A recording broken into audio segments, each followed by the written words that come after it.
welcome. It's This Is Going Well, I Think, with David Cooper, and I am David Cooper, your host. It's This Is Going Well, I Think, the show where no one's listening, no one cares, that show where every episode's the last episode, and you know I'm kidding, right? Right? I appreciate you, listener. Plural intended. I know you care, and I'll be here tomorrow. There is a great show for you tonight. In about 10 minutes' time, sexual health and consent educator Samantha Bitty, in our newly named segment, Sex, Etc., will discuss navigating sexual histories. That's right, what to say, when to say it, and with whom about your sexual past. And also, have dating apps changed? Has the culture on the apps changed in the last 10 years and gone from more serious relationship-oriented to just raunchy? That we will find out, and that we will discuss with Samantha. Then, a recent survey says 4 out of 10, that's about 41% of hiring managers have regretted the person they've hired in the last year. We'll talk about what that looks like and why so many companies are regretting the people they sign on and how to prevent it. That is merely a cross-section of the show, a drop in the bucket, if you will. We got great things coming up for you, including the game 20 Topics by Idiots for Idiots that I'll play with our foreign correspondent, Tony 5. The game's self-explanatory. A great show, and I hope you'll stick around for it. But first, this. Pull up a chair, gather around, we're gonna get salacious. It's time to talk about something that I would never cover on this show because it's just too dirty. Pooping! I'm kidding, it's like my favorite topic. But today we're taking it to another level, lunar level that is. Because the moon, the story's about the moon. The story's about pooping on the moon. Because, well, astronauts have been leaving their, business on the moon since Neil Armstrong first took that giant leap for mankind. Turns out the first snapshot from the moon did feature a lovely little bag of astronaut poop, which to me is really leaving your mark. Now, there are 96 bags of Apollo-era waste scattered across the lunar surface. From our various visits there. And these aren't just any bags, they are microbial treasure chests because scientists are itching to find out if those moon microbes survived and if they might hold the secrets to life's origins. Seriously? Do we think life on Earth started because of a wayward alien poop bag? But hey, the key to it all might just be something hiding in a primordial poop bag. But here's where this story gets interesting. With all the plans to get back to the moon, we do need to figure out a better bathroom situation there. The last thing we want is a lunar landscape littered with human doggy bags. As one nerdy professor said who was interviewed for this story, it's unsightly. And it's a hazard, she said. If I were paying big bucks to go to the moon, I wouldn't want to trip over a bag of poop. Back in the day, astronauts in the Apollo mission dealt with poop by taping bags to their butts. Floating turds in zero gravity. That is a comedy sketch waiting to happen, but modern astronauts have it slightly better. They've got toilets with suction that suck it all away. But we still have not cracked the code on a perfect space potty. NASA's Artemis program is leading the charge to clean up our act. They even held a lunar poo challenge to design the next space-gen toilet. Think a diaper genie, but for astronauts. The aim here is to ensure we leave no trace behind. No turds, no nothing. Pack it in, or in this case, poop it in, pack it out. But I guess the wider story is here. If we want to live on the moon long term, we do have to get serious about our space waste. We need to handle our waste better. So next time you look up at the moon, remember, it's not just a rock. It's humanity's very own celestial porta potty. Now that is a load off at least my mind. Rats. That's what I'm going to tell you about now, rats. A couple in Squamish, BC have adopted 2 little rats and turned their home into a tiny rodent-friendly racetrack. If you're wondering why, it's because they heard a podcast about rats and decided to give it a whirl. That's right, as heard about on a podcast. These rats better be charming, but with names like Kronk and Kuzco, I imagine they are. But rescue rats, I don't even know what that means. I imagine they look like they just came out of a rat version of Shawshank Redemption. Like, I know what rescue dogs and cats look like. Rough around the edges. And that's probably what these rats were, but they did spark the curiosity of the adopting couple who say they fell head over heels. But let's fast forward to now. Remember when I said they turned their house into a rodent-friendly racetrack? Well, it turns out these rats are not your just run-of-the-mill cheese nibblers. They're shaking paws, they're standing on hind legs, and they're even solving puzzle boxes. I can barely teach my cat to do anything, but he is a cat. But these rats, they are basically going for PhDs in rat trickery. And speaking of rat trickery, it gets even nuttier. Their owners built these tiny little electric cars for them. I mean, what happened to a nice sweater or a book? Anyway, these cars had little pedals for the rats to press. At first, their owners didn't think the rats would figure it out. But surprise, surprise, Kuzco and Kronk mastered it like they were taking their rat driver's ed. Now, the rats are zooming around the living room like they're on a rodent version of Fast and the Furious, and if they get stuck, they know how to turn around and keep going. I'm starting to think I should trade in my cat for one of these rats, because quite frankly, they would not be able to coexist. And are these Ratmobiles gas efficient? That I don't know. Actually, I do know. The story says they're electric, they don't use gas. Anyway, their owners are now Instagram stars. They showcase their pet rats' driving skills, and that proves with a bit of love and support, even sewer rats can get a glow up. So if you ever feel like your pets aren't quite living up to their potential, remember, somewhere in Squamish, British Columbia, a rat is driving a car better than most New Yorkers that I see on a daily basis. Me again, but who else would it be, honestly? My last story tonight before we get on to Samantha Bitty. News from the United Kingdom. It's a bit of a bird brain story coming out of Cornwall, where residents, I imagine, were minding their own business, waiting for their mail, and bam! Dive-bombing seagulls hit. Yes, you heard right. Seagulls are causing mail delays in Cornwall. The Royal Mail actually had to send out a letter to residents saying, sorry, but our posties are being attacked by these feathered hooligans. Dive-bombing seagulls. Sounds dangerous and hilarious. My kind of story. And I know what you're thinking. This does sound like the plot of a bad Hitchcock remake, but no, this is real life. The Royal Mail says you can either wait until the seagulls calm down or nominate a new address to forward your mail to if you live there, because nothing says safe like the government telling you to send your mail to a friend's house and stay inside to avoid vicious seagull attacks. Now, one brave local described the scene as deadly. Yes, deadly to go outside when the birds are nesting. She says her poor son got swooped every morning on his way to college. Forget coffee. Just step outside and get dive-bombed by seagulls. It's a great way to wake up. Probably. The Royal Mail assured everybody that they're monitoring the situation daily. And so I'm left picturing a team of postal workers with, binoculars and helmets, ready to dodge a winged warrior. The letter they sent out describing the situation says they're very committed to safety. So good news, at least the mailmen are safe. But what about all those UPS, FedEx, and Amazon drivers? They gon' die. Death by bird. I've got an alternate theory, though. Maybe the seagulls are just fed up with all the junk mail. All those pizza flyers and fish and chips coupons. They want the good stuff. So if you see videos of anyone in England walking around with a helmet on for no reason, I advise don't laugh. They may be just trying to avoid airmail of the bird variety. So if vicious seagulls are attacking you, preventing you from getting your mail, keep your heads down and keep an eye out. In just a moment's time, it's Sex Etc. with Samantha Bitty. We will discuss navigating your partner's sexual history and have the dating apps changed? Have they gone from one way to another in the last 10, 12 years since they widely were launched and used? What's happened with those apps? Stick around and find out.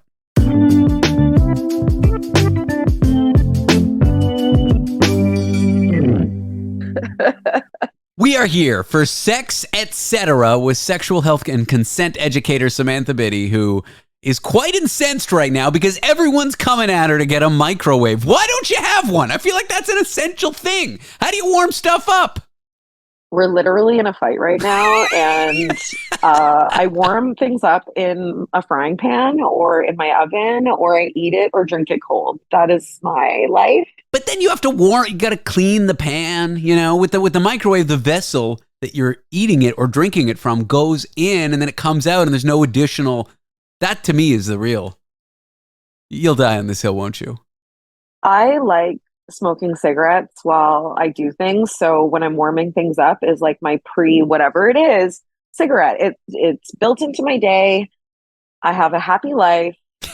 And I just want everyone to mind their business about whether or not I have a microwave. This is probably not related at all because this is such an unessential item. But when people start talking about how much they love their air fryers, I'm just done. Mm. I'm like, they're like, you should try one. I'm not trying one. I'm not getting one. If someone buys one for me, I'm returning it without opening the box. I'm never going to use that stupid thing. It's a stupid kitchen gadget that shouldn't exist, and I've never tried it, and I don't care that I'm ignorant on the subject. Well, it's like the what's it called? It pot, the Instapot, and then before that, it was the George Foreman grill. Not a Those are sponsor of awesome. this show. I feel like you can tell the strength of the character of the person you're around if you go to their house and they've got like the Sham Wow, you know, the George Foreman grill. If you don't have a strong character, those TV made for TV things you're gonna buy them because the way that they create those infomercials, as you're watching it, you think to yourself, maybe I should buy a George Foreman. Vitamix. Yeah. The Sham Wow is the best one. How was that a thing? How did it make enough money? It was a cloth. It was a washcloth. You know what I hate about microfiber cloths is that they pull at any tiny fragment of dry skin that you have. And I'm like a very supple person. Like even like when I get tattooed, tattoo artists are like, "Oh my gosh, like your skin is so nice. Like you're so easy to do." Like I'm a very supple person. Even I, when I am holding a microfiber cloth, it pulls at my skin and I don't like it. And I will avoid a microfiber cloth, including the ShamWow, at all costs.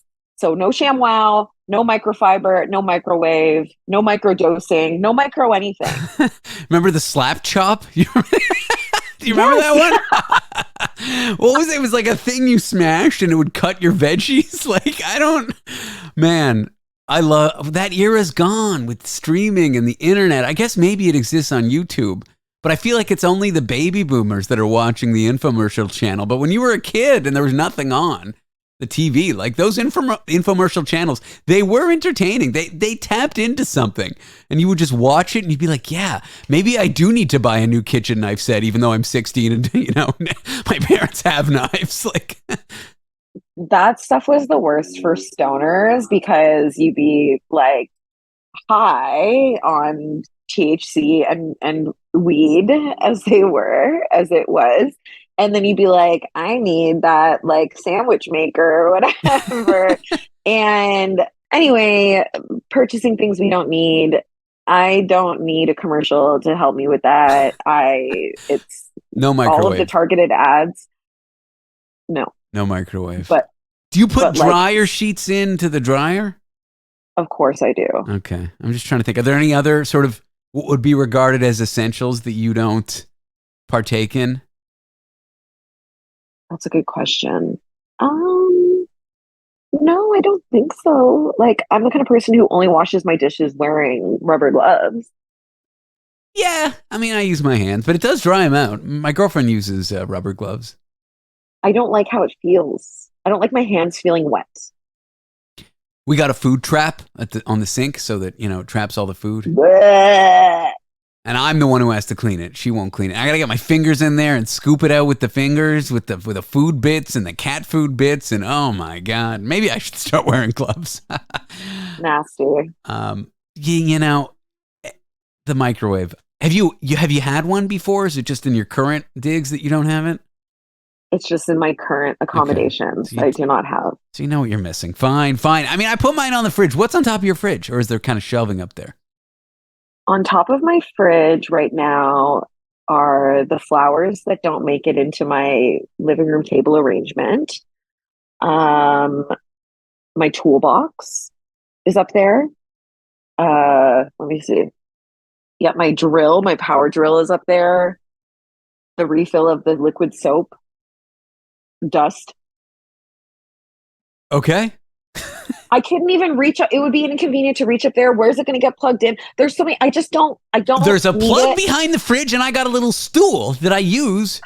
Okay, fine. We're done here. I was watching YouTube bad kitchen reviews of bad kitchen gadgets, and there was this thing that like piped whatever you want into a banana, like chocolate. Like you could get a chocolate line or a peanut butter line or a jam line in your banana. It cost $40, and the review basically showed that the thing didn't work. And it got me thinking, if there's someone I don't like who's having a birthday, I'm buying them this thing.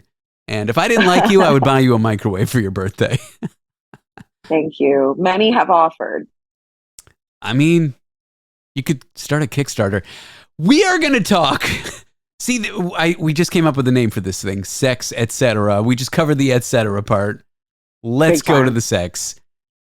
We want to talk, or I want to talk, or you want to talk. Someone wants to talk, and someone might want to listen about navigating sexual histories. You know, having those conversations where you either share things, don't, but presumably in a healthy and non-judgmental way. It doesn't always go that way, though.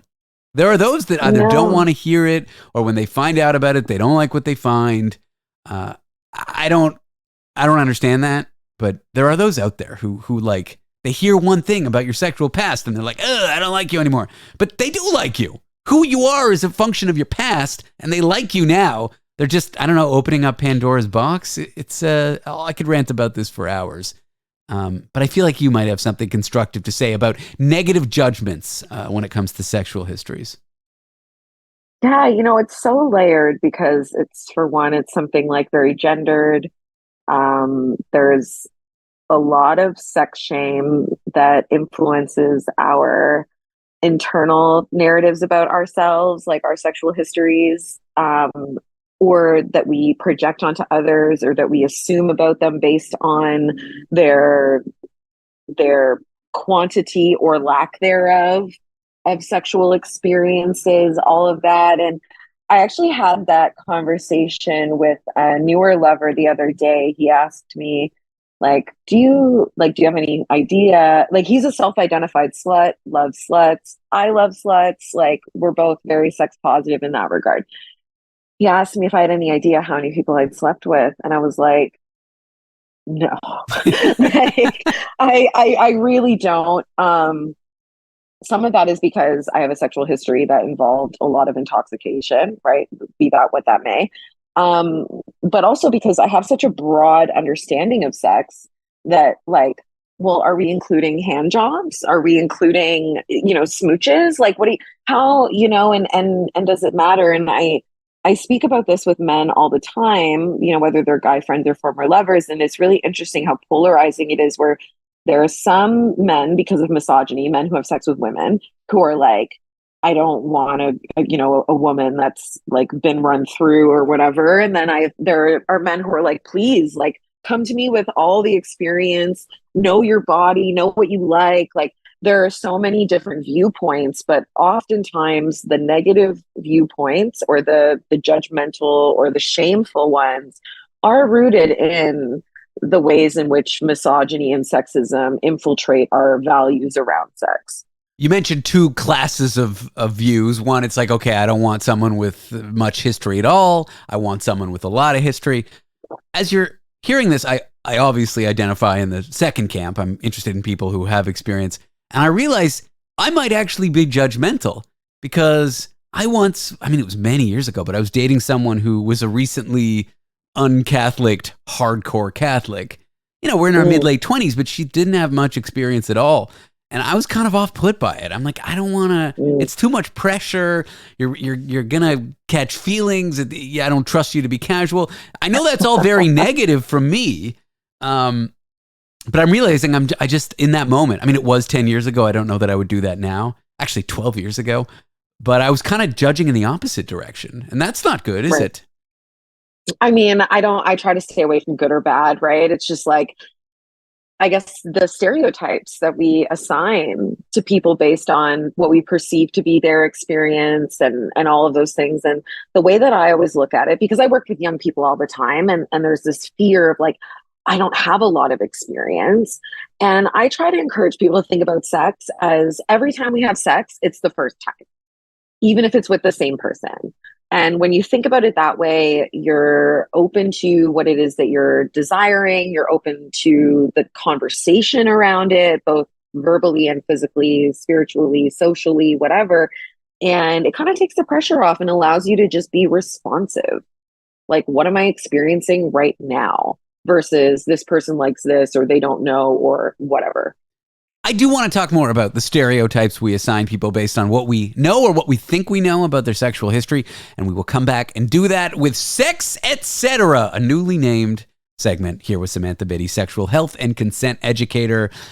We'll be right back. Or no, what was the funny thing my girlfriend was saying? Oh yeah, don't change that dial. That's what she's like. Did you ever say that? And I'm like, no, I don't, but I'm going to start today.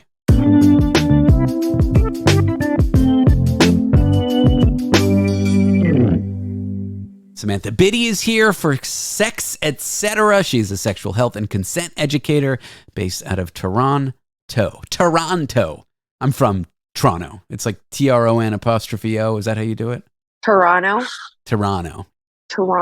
Yeah. I feel like you can really tell an American when they say, yeah, I've been to Toronto. I'm like, yeah, no, you haven't. Toronto. Yeah. Same with Montreal. They'll say Montreal. Yeah, Americans. Oh. Yeah, Mon. Rough. Yep. Mun, baby. What's with the babies? Screaming baby. I don't know what's wrong with me. We are talking about navigating sexual histories, and you were talking about the stereotypes we assign people based on what we know or what we think we know of their sexual history. I think it's as simple as saying don't stereotype. Can all of the world's problems be boiled down to that simple statement? Oh, I don't know about all the world's problems, but I know some of them, though. Some of them, at least one or two of them. When it comes to sex and sexual relationships and assigning meaning and all of that, I would say let's try to have more be revealed, because I definitely personally have had the experience of people assuming what types of sex they're going to be having with me based on or what they think my profession is, or even just like my aesthetic, or the fact that I'm like involved in sexual and sex positive spaces. Like the assumption that we can skip over all of the intimacy building and trust that's required for certain types of sex. And I find that really, first of all, annoying and objectifying and makes my dry, but also just like the ways that we also assume about people who maybe have less of an overtly sexual persona. Interesting. People annoy you. They just come up to you and they're like, "Oh, you're a sex educator. I don't have to treat you like a human being." Is that what's going on when people do that? No, that happens because I'm a racialized woman with a lot of ass. But no, I mean actual dates that I've been on where it's like whatever is whatever, and we're fooling around, and I am, as I said, I try to be as like present and responsive to like what I'm feeling, what like feels right. And I've actually had dates be like, oh, I didn't really expect it to be this like slow or sensual because because of all of that. And it's like, what? Yeah. Like, that's so ick. Like, wow. And I try to discern better who I go on dates with now, being celibate curious, but yeah, don't stereotype. Don't assume. Let people's actions show you who they are, not necessarily their words, or what we think of them. Yeah. Yeah, I've always struggled with that one, like when people show you who they are, like it's their actions. But I feel like words are an important part of actions, aren't they? Like, Sure. Yeah, of course, it's part of it. But I think that I think people can say a lot of things in the heat of moments. Sure.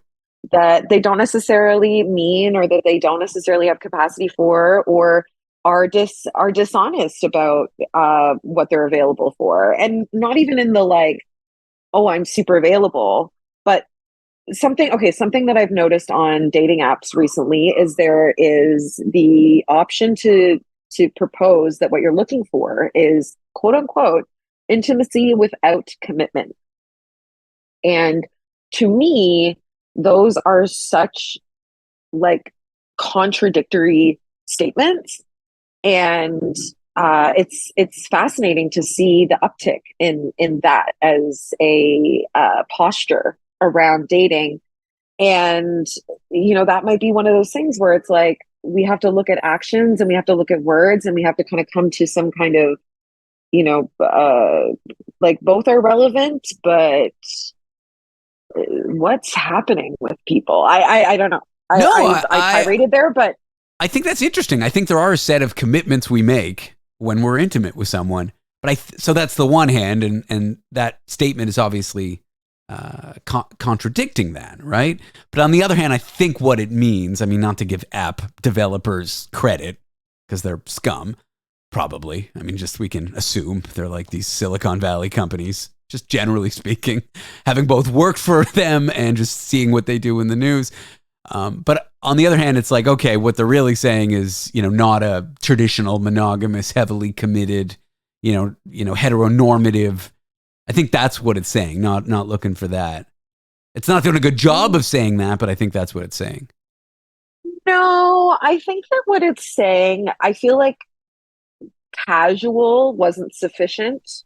And what folks want is to have the like comfort and security and that kind of warm feeling you get when you have genuine intimacy with someone and you're sexual with them, but without the commitment of like actually showing up to the relationship in any consistent way. And the best way that I can understand these things, or the ways that I talk about it with friends of mine who are like very emotionally intelligent and have a clear, desire and capacity aligned, is that there's like, I'm not looking for capital P partnership, or I'm not looking for capital C commitment. But the idea that we can have intimacy without some form of commitment is not a trajectory that we need to all be going on. Like the idea that we can role play closeness and then just like disappear from each other's lives, like that is not emotionally safe for sex. And to me, where I'm at right now, I was talking about this with a friend last night about like this heavy presence of like, I'm looking for something casual, something fun and casual. And I'm like, if I want something fun and casual, I'll hang out with my friends and masturbate. I can't, I'm also in a place in my life where that's not, I am looking for capital P partnership, but that doesn't mean that that looks heteronormative or traditional or any of those things. I think that we need to move away from this idea of like, I want emotional or emotional from someone, but I don't actually want to show up as somebody who cares if they live or die. And caring is more than words. Caring is action. Caring is understanding and seeing people as whole. And if you're saying that you're looking for intimacy without commitment, you're thinking about what you can take. You're not thinking about what you can give. What if both sides are consenting? And I get what you're saying. This kind of approach is emotionally unsafe. But if both sides coming into the hookup, into the smashing, are genuinely looking for that, then they know that about themselves. Is there anything wrong with that? Again, it's not about right or wrong. Yes. It's about that, last week we talked about standards and expectations and a lot of the kind of like internal and external narratives that inform how our relationships are taking shape. And none of these things exist in a vacuum, right? It's like everybody is working too much. They have no time. They have no energy. We're all collectively traumatized. Like there's a lot of stuff that is informing people's availability. And I think that there's like, we are community oriented beings. Like we want to be in closeness with others. And we also really want sex the same way that we're hungry or thirsty or tired. And to identify this need as well as this like need for closeness, that's not to say that there aren't people across genders and sexualities who want to have casual sex in its denotative sense and the like no strings attached feels great and all of that. I think of course that's true. I'm saying that I do not believe in my expertise and perspective and experience that that is true for every single person who is saying that that's what they're available for. And for the fraction of the people that it may be true, even if you'll concede to that point, it's irresponsible for app makers to like list this as one of the main things that you can choose that you're looking to advertise that you want. Is that, am I kind of paraphrasing correctly there? I don't know if it's irresponsible. I think that like I don't know if it's irresponsible. Like a dating app is a tool, the same way a lot of things are tools, and it's how we use them that make them, you know, quote unquote, good or bad. And I think that dating apps are very useful tools and only as sincere and intentional as the people using them. And I think that um this isn't even like a criticism of people who are like, I want intimacy without commitment. It's more of a, I invite the reflection of what does that even mean? I hear that. Hot take on the apps, though. When they all first started, like in 2012, 2014, 2016, this kind of era, they were all just bootstrapping, trying to get people on. So they were kind of like going for committed relationships because you get people on, they find the relationships great. Now that they're these big companies that got them a turn a profit, I think they're trying to steer us towards staying on the apps, which means don't commit. So it's like everything we can do to get people of the mindset, you know, sort of like distracted all the time, dating all the time, always looking for something better. Then you're on the app, then you're able to be advertised to. Then some of the suckers will pay for the premium. You know, you can swipe more if you give us $10 a month or whatever it is. I don't know. I mean, it's certainly conspiracy theory kind of thinking. I have no evidence for this, but I've seen it. Like, I've seen it happen, having been an app user back then and then hearing people talk about it now. It's certainly changed in the last 10 years.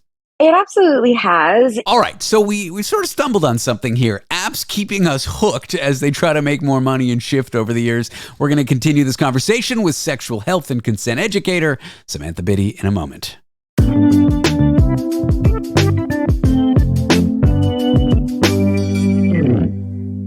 All right, Samantha, before I took a break there, of course, we're here with Samantha Bitty, sexual health and consent educator. Samantha, before I took a break there, I sort of said something big. I said, perhaps these apps over the last 10, 12 years have steered us towards staying engaged, which means always looking for something else, always keeping your pulse on the dating scene, always kind of keeping on the app, swiping, dating, casual, whatever.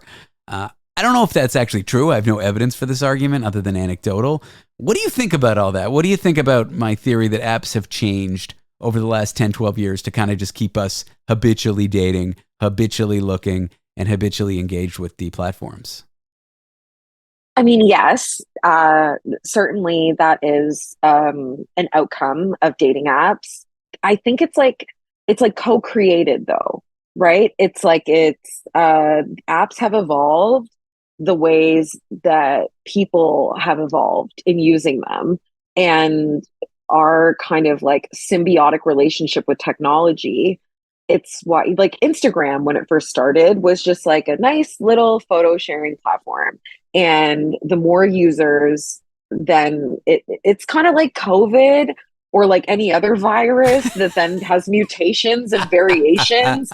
And I joke about that, about like contemporary voyeury, about how it's like mutated and evolved and that there's like variations of it and all of that. And if for anyone who's never listened to me before, I use that term across genders, like I, you know, and so I think that there's an element of, I don't know what the sign. Ask Dan Riskin next time he's on about what the term would be when it's like two entities have joined and they've like evolved into something else. I think that it's supply and demand, and it's a relationship that we've misused these tools, and now they operate in the way that they do.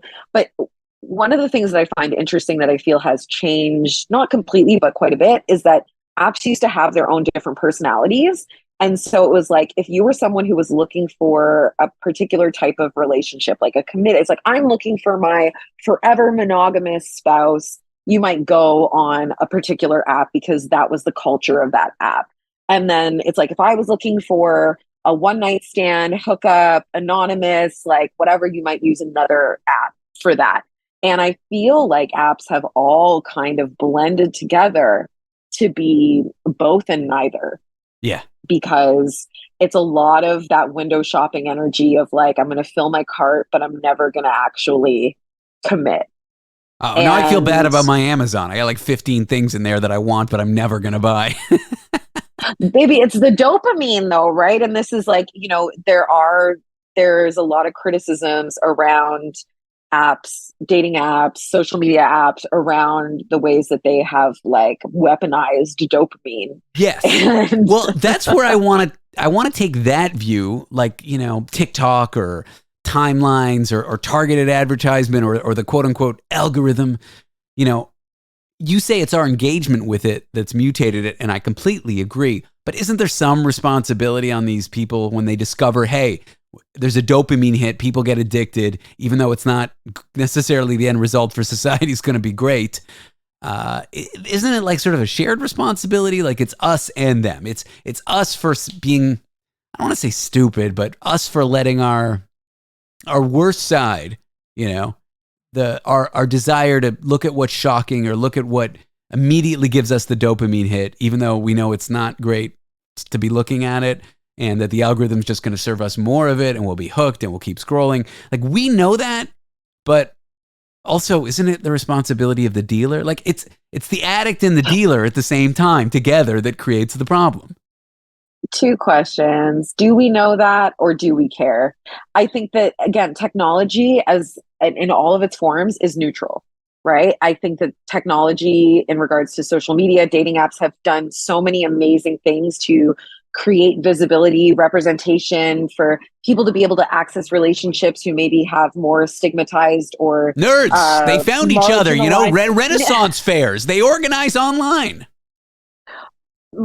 Whatever, you know what I'm trying to say. I don't think that apps themselves are inherently bad, but what I do know is that there is no ethical consumption under capitalism, and that these entities are an arm of capitalism, and we are all consumers.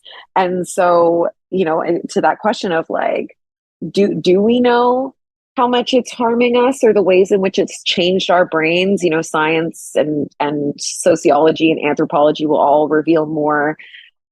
Do we care? Do we have the capacity to care? Some of us do.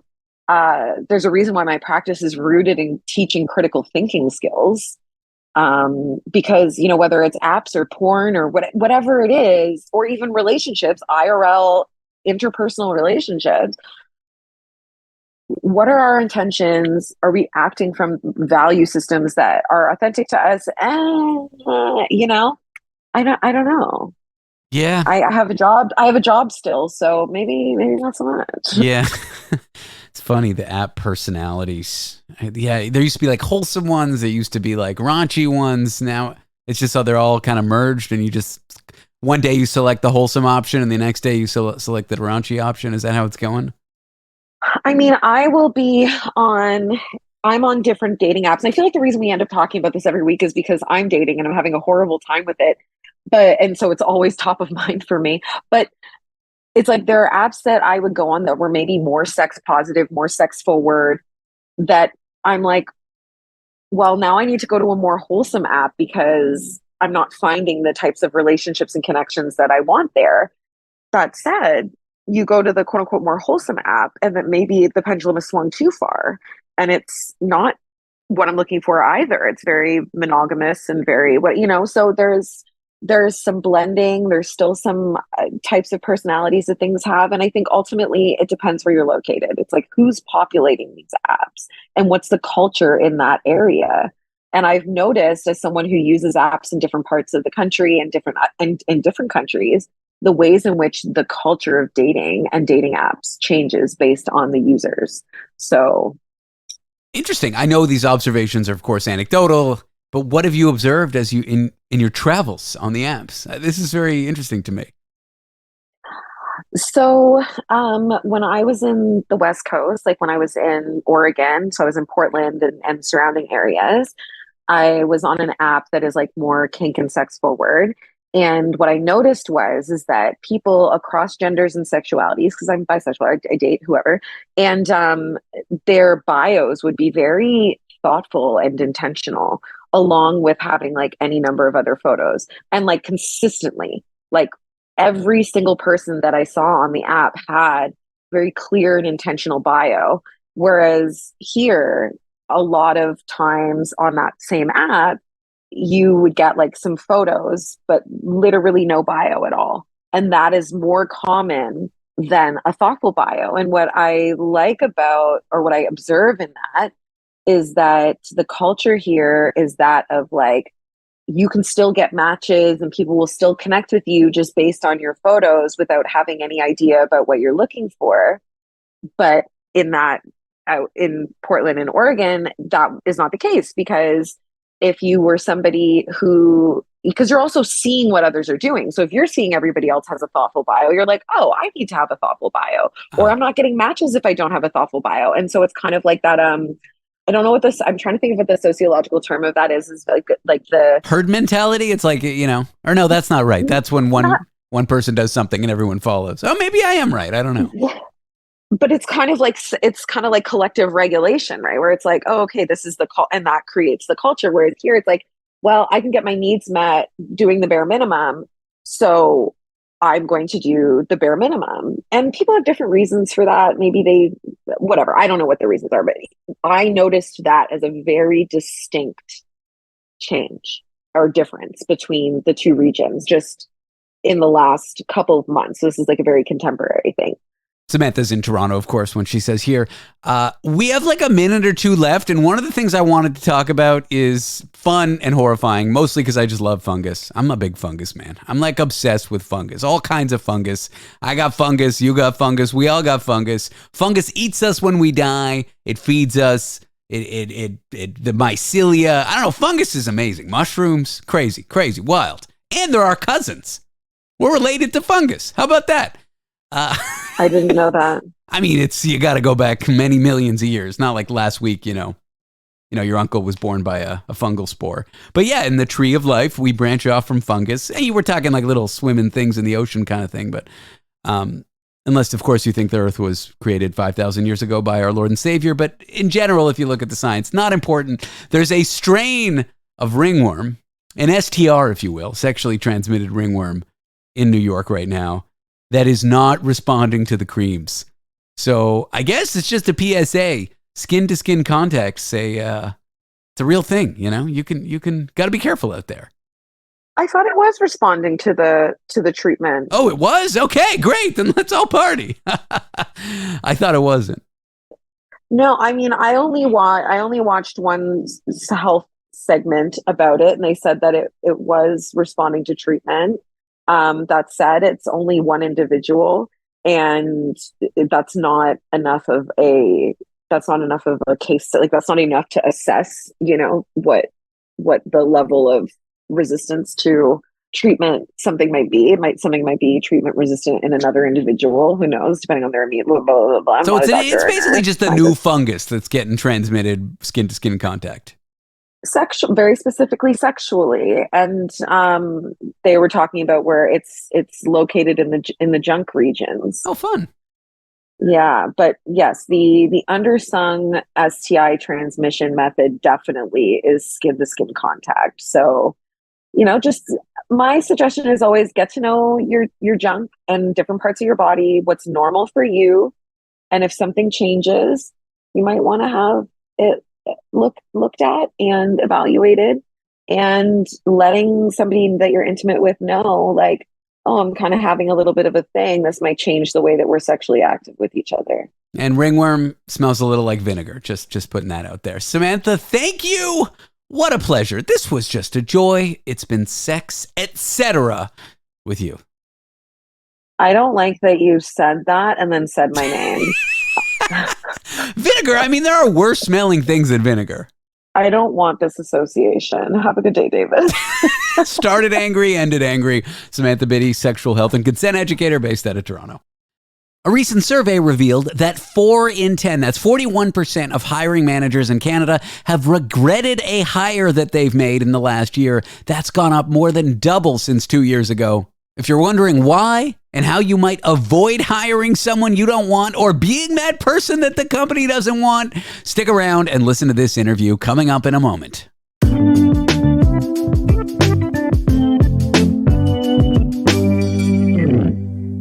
Well, there's new research from talent solution firm Robert Half that shows that 4 in 10, that is about 41% of hiring managers in Canada, said they've made that regrettable hire in the last year. And that's up over double from the last of 2022. I'm here with Mike Shekhtman, regional director at that firm, to discuss these findings. Mike, thanks for joining me. I appreciate it. Appreciate it. Thanks for having me on with you. So let's jump right in. Managers these days are hiring people and then coming to regret it. Can you say more about that?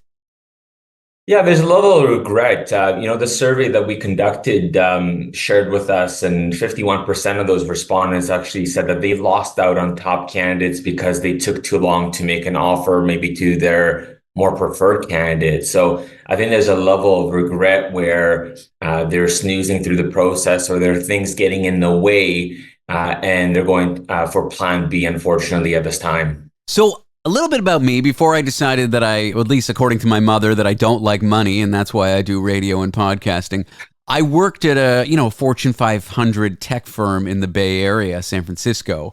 And I was a hiring manager for some time, and before that, heavily involved in hiring. And this is before like the great tech layoff, so I have no idea what the climate is now. But I can say back then, it was really hard. And to speak to that, losing out on candidates, waiting for that big corporation to like put together an offer while that candidate was looking at other places, like did not serve us well. What do you think the reason is that companies are losing candidates so often? There's a number of factors that we're seeing now that it's an average of about 5 weeks for companies to staff any open position. And when you're looking at more technical roles, unemployment is sitting at 3% for in-demand positions. So, companies are facing a couple of challenges. One of the key factors that managers have cited is that if you think back to where we were even 18 months ago, companies were hiring and even overhiring. They were much more assertive and decisive in that process, and that has slowed down where there's a couple of different bottlenecks that are happening. And managers today, more than ever, because of the way companies have become much more conscious in terms of getting it right, are really are almost scared, and there's a little bit of that paralysis to pulling the trigger and waiting for that perfect candidate at times. The second factor that we've seen is that there's a lot of disconnect sometimes between the process itself. So what used to be maybe a 2-interview process is all of a sudden additional stakeholders are coming into play, and it's elongated the whole process of getting somebody into the seat as well. And the dreaded homework. I always felt like that was unfair, giving candidates like a day-long assignment to go home, do some homework, and then present their work. They're going to take more than the allotted time, and it's kind of like wasting their time, forcing them to do the work. And I found that companies that I've worked at have lost candidates and then got the feedback, I didn't want to do the homework. What changes do you think need to happen in the hiring process in order to attract candidates and without losing them? I think there's a couple of things that is going to be really crucial. One is again, just making sure that every stakeholder is aligned in terms of what we're looking for as a company, making sure that there is a clear plan in place to getting an ideal candidate that you feel is the right individual. The second step, going and touching on your point around the homework piece, is that just you can still have and build in some sort of program or call it a test, but make it really concise and not overburden where you're pushing people away from it.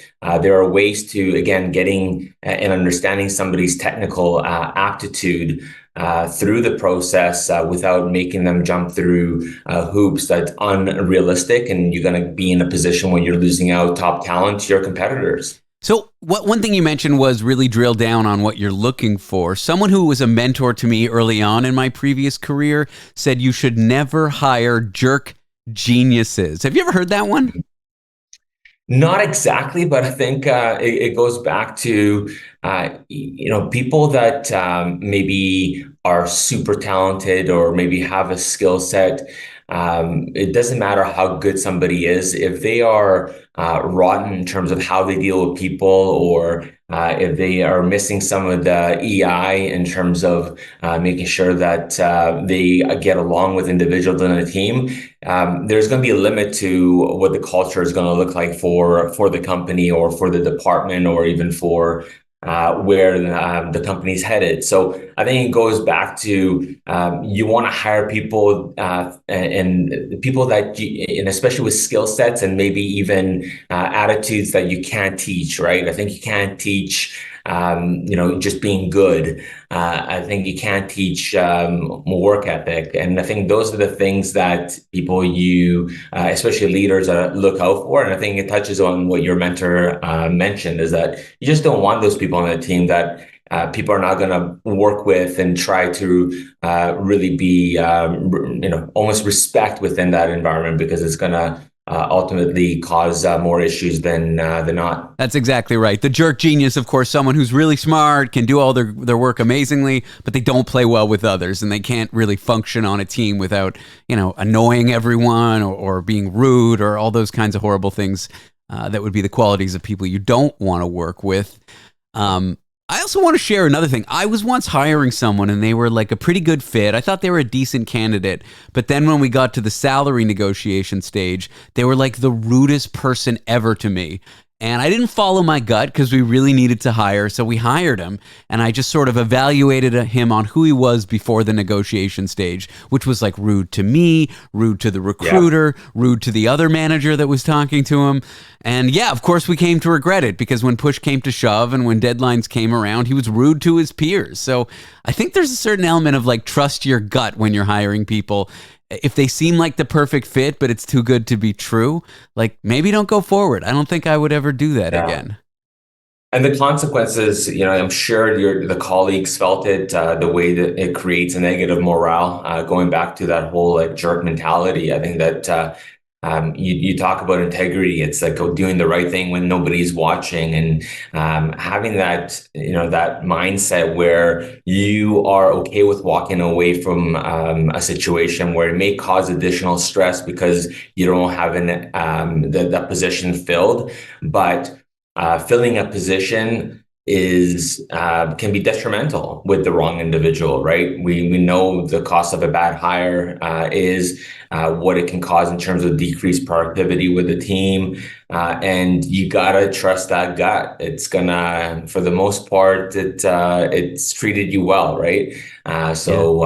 Just make sure that you move with it, and there's always going to be you don't want that regret to happen, which obviously did. Yeah, it did. And you mentioned integrity, who you are when people aren't looking. Like, I think it's very important that people aren't rude to recruiters, right? Like, recruiters are there to help you, but I think people that see them as like a stepping stone and people to walk all over and to people to disrespect because they're not going to end up working with them when they get the job, I think that speaks volumes about who you are as an employee. So I don't know if it's kind of off topic, but some advice for me: treat your recruiters very well when you're looking for a job. It's so easy to do, right? Just have common human decency.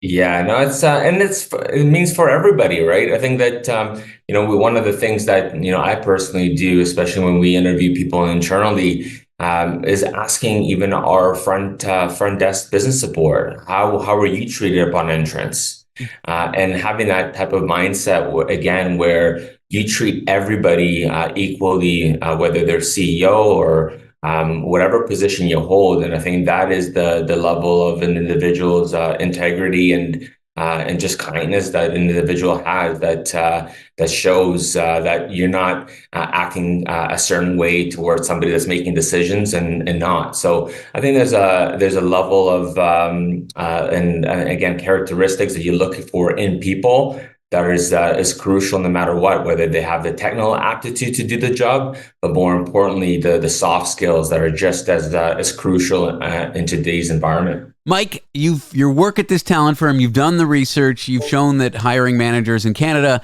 have come to regret hires at a rate of 4 in 10. Any specific piece of advice you might give people before we go, who are looking to grow, looking to hire people to actually do a good job and not come to regret their hires?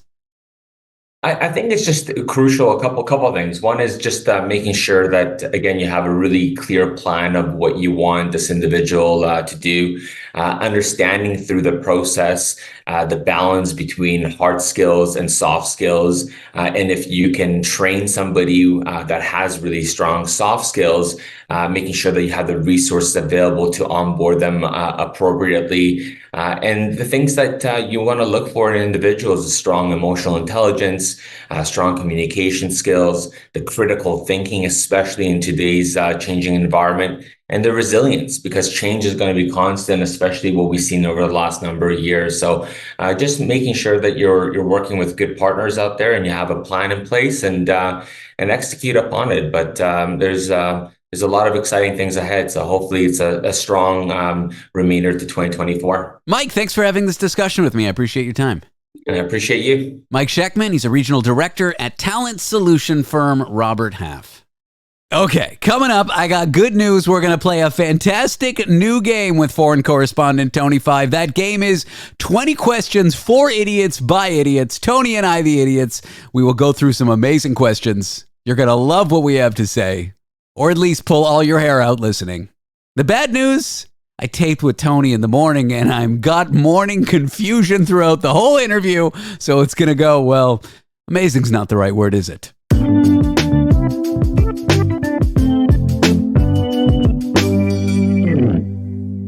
We are here with foreign correspondent Tony 5. Tony, I just rolled out of bed. It's 10 o'clock in the evening there. I know how time zones work. How are you?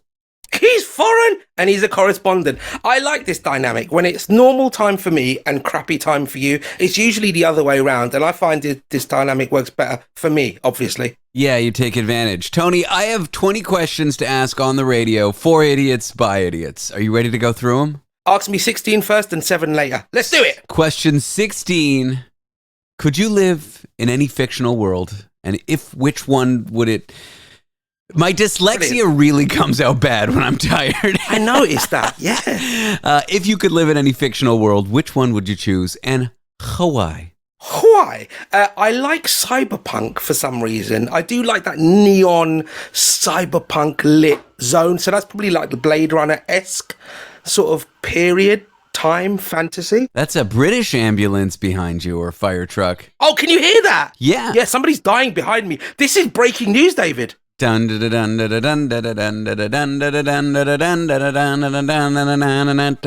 it? So yeah, cyberpunky. Breaking I think I like.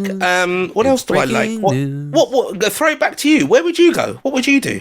I usually default to the Star Trek world because humanity's so evolved and you got space and aliens and ethical dilemmas and exploration. I mean, what's wrong with that? Okay. And sometimes you get the hot aliens, you know, when they sleep with the hot blue ones. aliens. That's nice. I like that. Yeah. Is the Star Trek universe in conflict or is it peaceful? I think it is. Where it's under Federation rule, it's peaceful, right? Well, Gene Roddenberry, who was Gene Roddenberry's Gene Roddenberry, who was Gene Roddenberry's self. Yep. You know, when you say like Margaret Smith was Michael Smith's mother.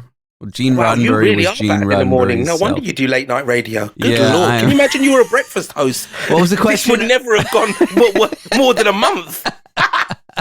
What was the question? Oh, yeah, are they at peace? Well, Gene, we're on a first name basis, I think had the rule that any conflict with any species of alien or whatever had to resolve by the end of the episode. He has specific that's rules. wrong. What about Klingons and the Vulcanites and the other Lingonberries or whatever? I think Mr. Lingonberry was wrong. Whatever. They had conflict, but it like resolved by the end of the episode. This was either the guidelines for the original or the Next Generation, but by Deep Space Nine, they had lifted those, and so they had prolonged episodic, season-wide conflict. So in general, I think the spirit of the series is that, like, yes, there's conflict, but by the end, it all gets resolved. Having said that, there are periods of war, but generally the answer to your question is no, there isn't tons of interspecies conflict. I'm curious about, like, you said, like, what era would you do, but what would you do every day? Like, I know as a cyberpunk man. What do I do every day now? Oh, yeah, you do all at the moment, didn't you? Yeah. Anyway, carry on. Next question. You had this whole thing to go into. What does anyone do, Tony? no one does anything. I think we're all living a fruitful life, and yeah, it's tragic. Carry on. Next question. Well, okay, we did 16. What's which of 20 do you want? 4. 4. Can listening to music influence the way we taste food? Oh, now. That's a stupid question if I've ever heard one. I like it. Funny you say that. Apparently, the senses are interlaced. Obviously, sight and sound. I do smell IKEA gravy when I have sex sometimes, which is a weird feeling, right? Oh, with the lingonberry jam and the meatballs? The lingonberry jam, yeah. I Weird, think that's isn't it? just because you've got the IKEA meatballs rubbed all over your private parts. Correct. So, and I think sight, I always used to believe, and I know it's a complete fallacy, that people that were blind had like super hearing. It's not true at all. I think people who lose a sense can have heightened other senses, but I don't think it's strictly true. Like, I don't think you stop hearing and then your vision gets better, or you become blind and the levels go up on other sides. Yeah, I don't think that's true. Or you become blind and you have like perfect pitch. So yeah, no, but maybe, but no, not in general. Is pitch a sense? Perfect pitch is more a skill than a sense. Oh, right. I know. I have heard somebody say that having perfect pitch in terms of being able to replicate a sound, or even sing a sound, or even play it on an instrument is an amazing skill to have. I didn't know it was a sense. It can't be acquired, can it? It's can not. It be taught? But it's a heightened sense of hearing. Oh, right. Is it? Wow. Well, it's more like a cognitive disorder. Like you're either born with it or not. You can have perfect relative pitch, where if someone hits a tuning fork and they tell you, well, that's A. That's the note A on the keyboard, you know. I'm loving this. Fuck Dan Riskel. So if you play a note for someone and you say, that's your reference pitch, then they could tell you any other pitch exactly. But then there's people who can just wake up in the morning, they hear some music, and they're like, oh, that's a C or a C sharp. I don't think that's something you can learn. I think that's something you're born with. All right, what question do you want out of 20? 7. 7. Could a modern economy function without using any paper money? Oh, I think we are going to that. I think that's the way we're going to be headed. I think we are going to be genetically linked somehow to our bank accounts. So via fingerprint, iris, breath, nasal spray, anal probing, we will know how much we have in our bank account. From my pee hole to your pee hole to your bank account. Correct. Yeah, you're going to be it's going to be paypeehole.com. And I think maybe we should actually sort of can you imagine, instead of PayPal, sounded a lot like PayPal. It would be like paypee.com, and it would be like you would pee in a pot, and then that's how you would pay. Just give someone a jar of pee. Yeah, that's and it would obviously know how much is in your bank account. That would be amazing. David, we could have struck, I mean, your morning delirium and my afternoon sensibilities could be what the Shark Tanks need. Tony, you're taking the piss. All right, next one. Yeah, and it's costing you. Out of 20, which is our next 17 question for idiots by idiots. How would the world change if all cars were banned from city centers? I don't think many fat Americans would get out much. A lot of them would die, number one, which is true, right? They do love their cars, I gotta say. It's really ingrained. They do love their cars. It's really strange. I don't know. It's not like that in Canada, right? People walk and take buses and... Right? It's mostly like that in Canada. I think you get a few urban centers with good transit with people who think it's not like that, but yeah, it's mostly like that in Canada. Like, yeah, England is, even though we have roads and everything, we were still a Victorian society with like horses and carts and people walking and carriages and people would carry the king. Yeah. So we're still kind of down that route. And I think London would be amazing if they banned like traffic. Saying that, why I'm in a rush is I have to drive into London, so it's kind of a silly thing. But I think the air would be cleaner. I think there'd be less road rage and accidents and smog and pollution, and it would be nice. It would be reminiscent of my childhood. We came so close. New York City, at least Manhattan, was already going to be that better place. The governor was all set to deploy the city was all set to deploy a congestion tax that was going to inject like billions of dollars into the subway, which is crumbling. Okay. The subway is awful. The subway updated its like 5 or 10 year plan to account for this money and was going to do all these great repairs, all these great fix-ups, all these great modernization jobs. Then at the last, with fewer crackheads. At the last minute, our governor vetoed it, nixed it, and now the subway is like, well, we're now having a billions of dollar budget shortfall. It's going to get even worse. Anyway, we were close. We were all set to doing a congestion tax. Why was it nixed? I don't even know. Rich people, car lobby, you know. Really? Yep. Because we've obviously, we've got the congestion charge in England, right, in London. Yeah. Yeah, and it's great. It has definitely reduced obviously, the people that are rich and have the gas guzzlers couldn't care less, right? That you could treble the congestion charge, it would make no difference. The common or garden Joe going into work, yeah, it does affect them. And I'm guessing there are elements around it. I feel sorry for people who need their car but are on lower incomes, like your plumbers, your window cleaners, who need a car to carry their equipment, but now have this huge tax to get into London. Is there no exception for small businesses and kind of thing? Unfortunately not, no, because everybody would claim to be a plumber. In fact, I would be a plumber. I know you do those scenes with your lady friend. You go over there, you're like, oh, you got a leak in your sink? And then she's like, grab the wrench. And you're like, what's a wrench? And then she grabs her hole and says, look at my leak. Is that what you meant? Yes. I Yeah, guess. that's what she did. Yeah. I don't even know what I mean anymore. David Cooper, he's so sleepy. Look at his lovely face in the morning. It's a good song. Yeah. This has gone amazingly. We're here with Tony 5 for whatever this is. It's early in New York. It's, I don't know, 1,000,000 o'clock at night there. Who knows? I can see the sun shining out of Tony's window, which is new. Tony's a foreign correspondent, and that's exactly what he'll be doing when we come up next.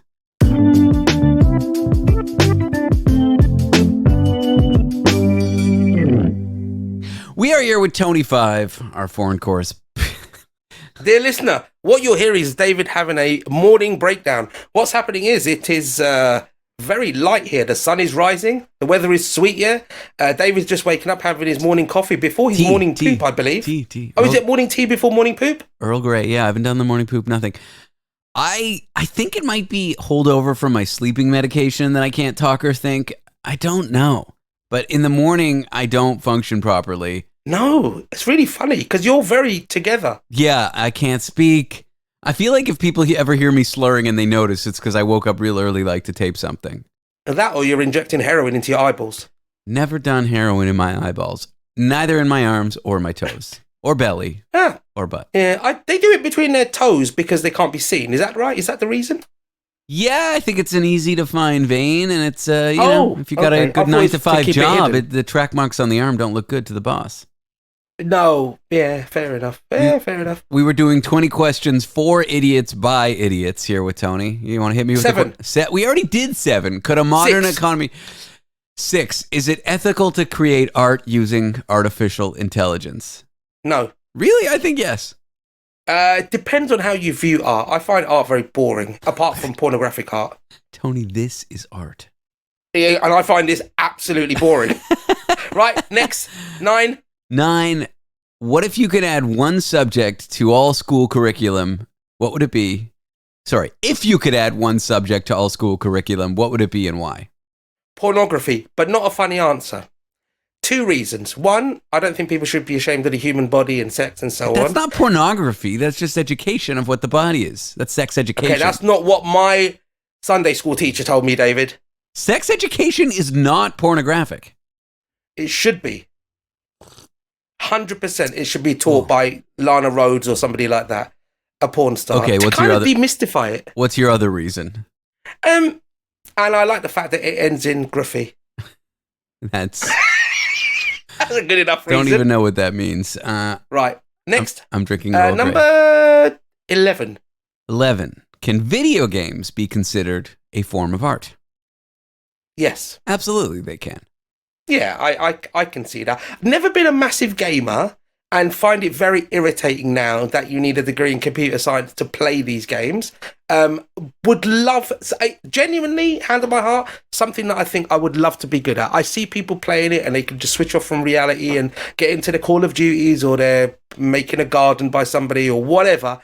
I always say to myself, I will put aside some time. I've got a PS5, for Christ's sake. I've got a Nintendo Switch. I know. So you got all the consoles and you never actually play them?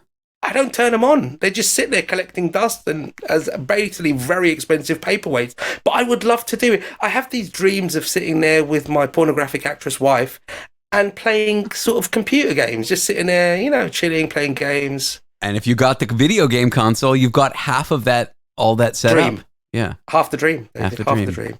Next, let's do 19. 19. What if giant pandas could adapt to urban environments?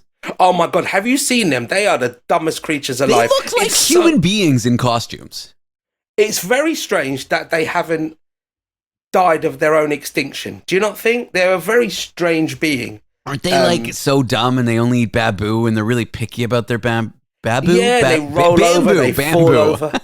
What did you call them? Bamboo? Bamboo. Jesus Christ. No, it wasn't Babu, the name of the thing in the Jungle Book. Okay, content warning, the host of this show may be slurring and have morning brain.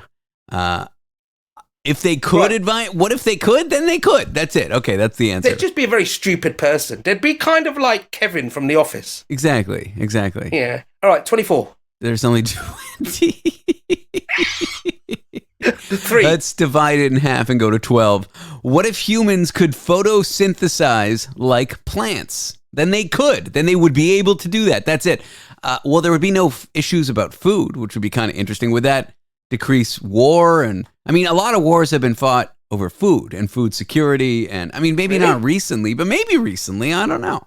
I mean, the Great Kebab War of 44, I remember that vividly. Or kebab. I mean, food, shelter, water. What else? Black people. Well, yeah, I guess maybe. Yeah. I mean, we don't not need them. Oh, potatoes. Remember the potato thing in Ireland? Exactly. The British and the Irish would be getting along and there would be one Ireland. It would either be a republic or all part of the UK. Who knows? Yeah, I agree with that. That makes sense. Yeah. Okay. Yeah. 1 to 20. I don't know what the question was, but yeah. If humans could photosynthesize, if we could get our food from the sun and water and air. Well, to be fair, the new iPhone 15 is going to have a great camera, so I don't think photos are a problem moving forward. Tony, do you know where trees get their biomass from? Which is to say... Whole Foods. No, you look at a big tree. Where does the mass of the tree come from? Like, the mass of me comes from the food that I ate and that my mother ate while she was pregnant. I think you'll find it comes from Mr. and Mrs. Cooper, David. Don't ever take full credit for you being you. What is a tree made of? Like, where does it get that mass? Trees are made of wood. No, but when a tree's growing, where does it get the material that it puts inside of itself from? Home Depot. Will you answer the question seriously? Where does it get its... I don't know. Where does it get it from? The ground? No.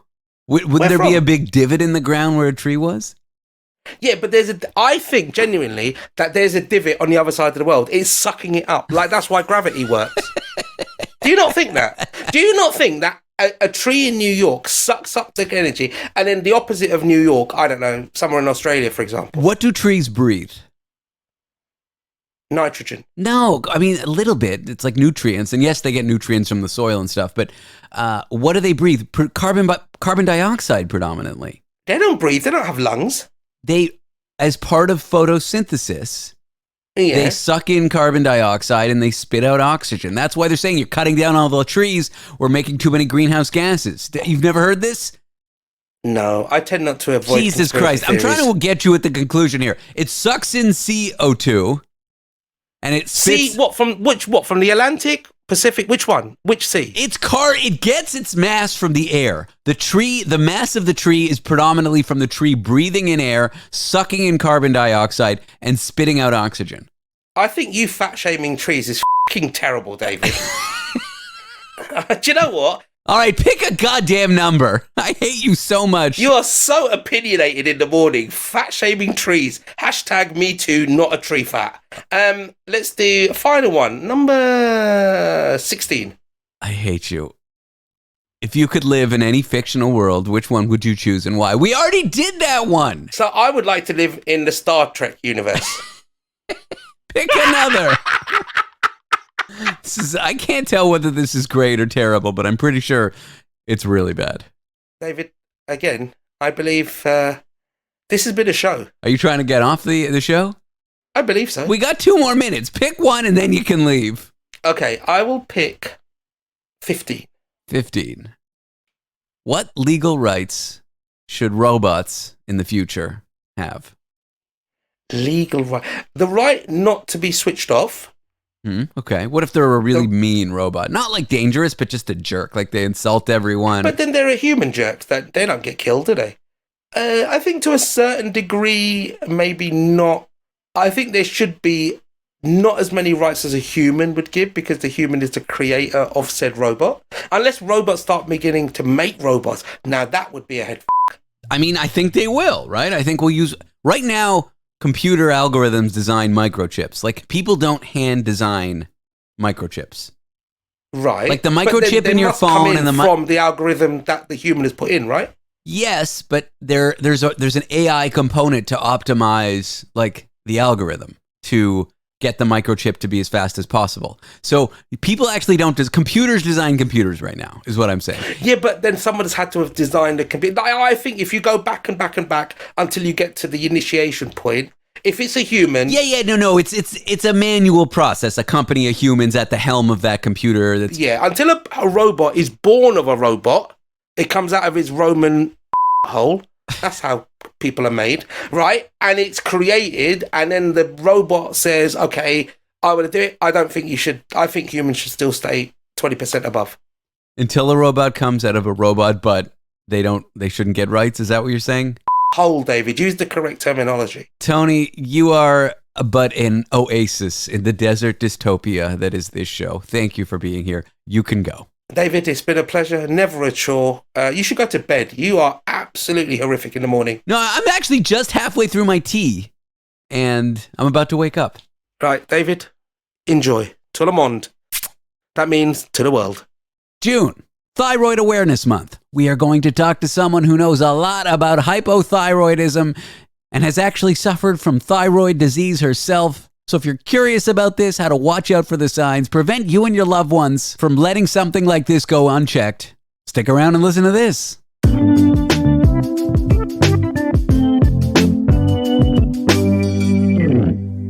It is Thyroid Awareness Month in Canada in June, and I'm here with someone to discuss that. She is an award-winning women's hormonal coach and a hyperthyroidism expert. Her name is Kat Ostroumova. Kat, welcome to the show.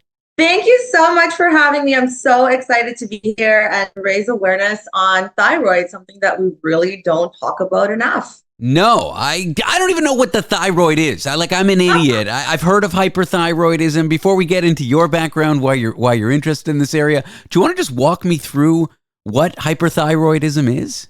Yeah, listen, you're not the only one. And funny enough, actually, 1 of 3 Canadians has some sort of a thyroid condition.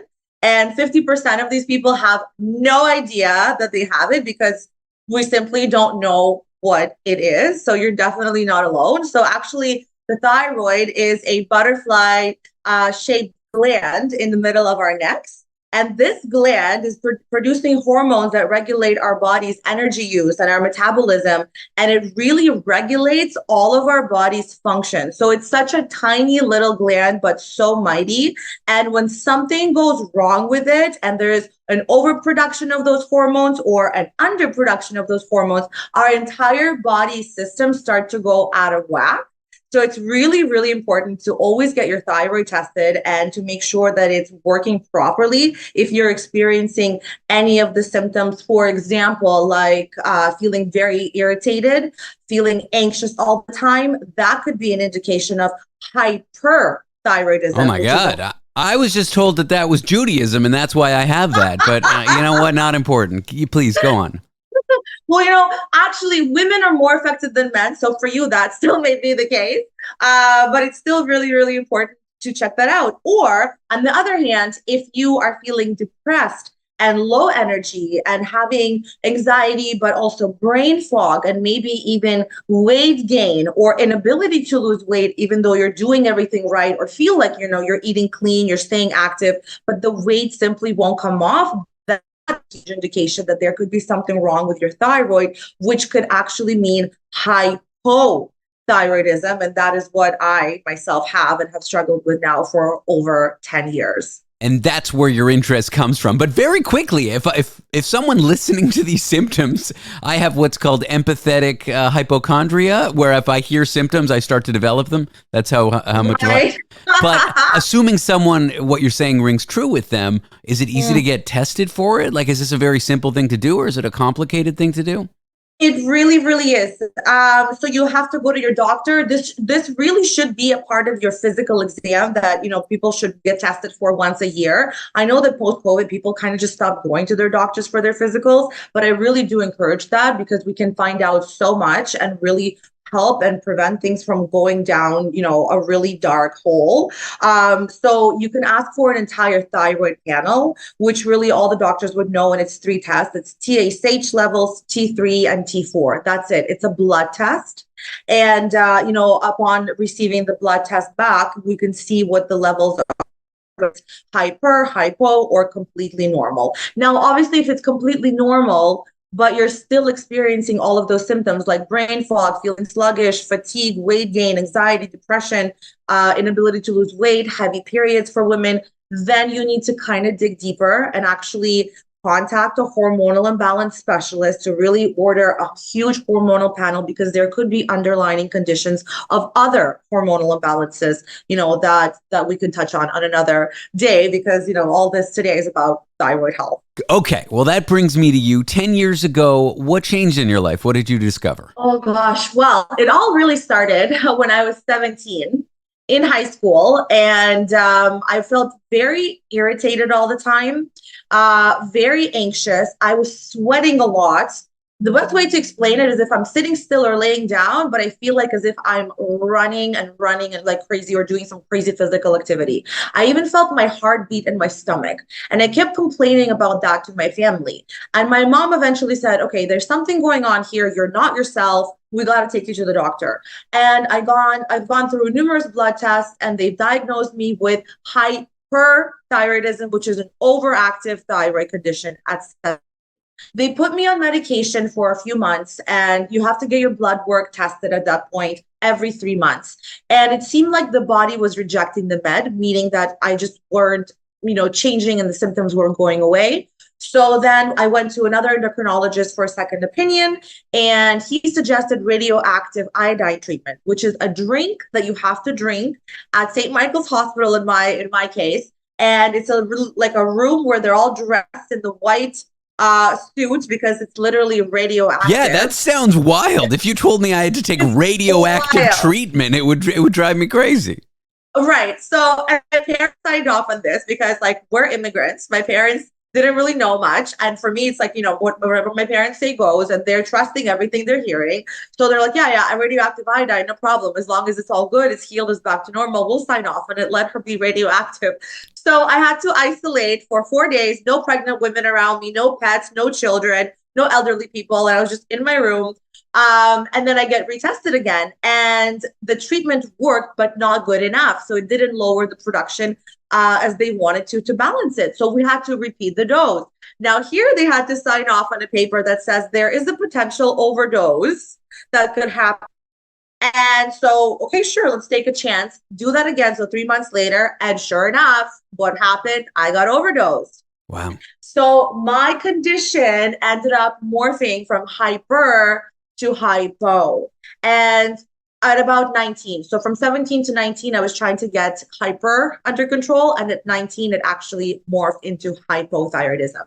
And what I was told at the doctor's office was that, weight gain is inevitable. And to prevent that or to maintain it, just eat clean and work out. That was it. What do you eat? What kind of food do you eat? What kind of workout can you do? What else? What are the symptoms am I going to have? Nothing was really discussed. And I was sent off home with 1 pill a day to take, which was called Synthroid. And if Synthroid doesn't work, take levothyroxine. That was it.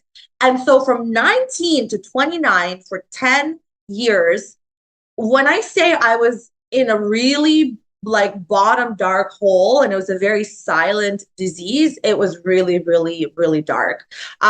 First of all, we're on video now, you can see me. I have, this is my own hair, but all of this fell out. Alopecia, yeah. with hypothyroidism. So I remember one of the most traumatic experiences, it was when I was taking a shower and washing my hair and pulling on my hair, and just chunks were coming into my hands. And I just remember falling down, in my bathtub and just bawling my eyes out. Then I remember weight gain. It started to creep up almost like overnight. So you're having a rough time with this medication. What happens then? So I've decided to take matters into my own hands, and through a lot of research, I went back to school and studied hormonal health. I wanted to take a holistic approach to this, and I knew that there was a better way. So through the right supplements, through the right nutrition, because with thyroid, there's so many things that you should eat, you shouldn't eat. It's deemed healthy, but it's not the best for us. And the right style of exercise too. The typical exercise that we hear, like HIIT style training and boot camps, that doesn't work for hypothyroidism. And then also working on taking care of your cortisol level, which is your mental health and your stress hormone. I know that hormone well. Exactly. So through that holistic approach, I was able to completely control my hypothyroidism, and now I've been thriving and living with this hormonal imbalance for over 7 years. And so the mission now has become to empower and educate other women who suffer from a thyroid condition, that they can do this in a holistic, natural approach as well. So let's talk that. How can we educate women on this subject? And what are some resources for people who either have been diagnosed with this or fear they may have it and have not been tested? Yeah, it's really good to contact a hormonal health coach who specializes in a hormonal imbalance and educated in it, because there's so much information out there in social media, like, PCOS, hypothyroidism, this on TikTok and social media. It's like you don't know what's right and what's wrong. So you definitely want to talk to someone who is an expert in that field, also who has gone through it and who have had their own transformation and understands your frustrations as well, and who understands hormonal nutrition, hormonal workouts, on how to control cortisol levels, and what kind of supplements would help you healing your body. Got it. So what are some resources and where can people find you? Yeah, so for me, I actually document my entire journey and all of my clients' journeys as well on my Instagram. That's the best way to really look at exactly what I do. And my handle is Kat with a K, Ostroumova, or you can simply Google Kat International Fitness, and that will take you to my website. All right. Well, June, Hyperthyroidism Awareness Month, or just Thyroid Awareness Month? Thyroid Awareness Month, yes. And here in the U.S., it was January. Do you know why there's a discrepancy between the two countries? Can the organizations not get along? I know, right? Why can't we all just work together? I know every country has their own foundation, and they call every month, something. So ours is June. Yeah. Well, thanks, Kat. I appreciate you talking to me. Thank you so much. That is our show. Thank you for listening. I'll be back tomorrow, and goodbye.